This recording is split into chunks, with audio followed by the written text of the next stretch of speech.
Alison Mariella Désir. I am first and foremost a mom, an author, a runner, I'm an activist, and I am the founder of Harlem Run. I had discovered long distance running a year or so beforehand when I was going through a period of depression. It transformed my life. It got me outside of my house. It made me realize how capable I was.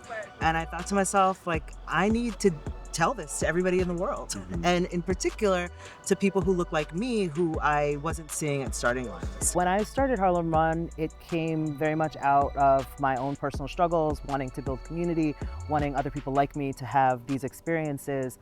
I was really attuned to what other groups were doing and what I liked about those groups, what I didn't like about those groups, reflecting well, why didn't I enjoy this experience? And there were simple things like I would show up to runs and nobody would even acknowledge my presence. It was really important that people knew that Harlem Run was a place for them, no matter their pace, no matter their age, no matter what they were struggling with. And I was really intentional about creating a space where people could feel a sense of safety, a sense of authenticity. I also experienced being left behind, not knowing the route.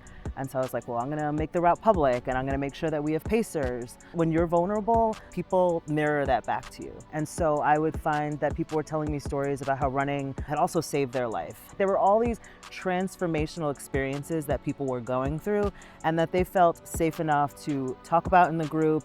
Coming to the group built their confidence and assured them I can live differently. Whoever the leader is of anything actually are super important in then who shows up. So if leaders aren't diverse, then you don't get a diverse population. I made sure that we had men, women, Black leaders, white leaders, and leaders who also shared this commitment to racial equity and making people feel good. Through the process of building Harlem Run, I realized that I was becoming a really powerful leader, that I had the ability to make really difficult things really enjoyable, that I had an opportunity to have a positive impact on people's lives. I was realizing that Harlem Run was not actually going to be the end. This was the beginning of what would become my work as an activist, as an advocate, as somebody who elevates marginalized voices.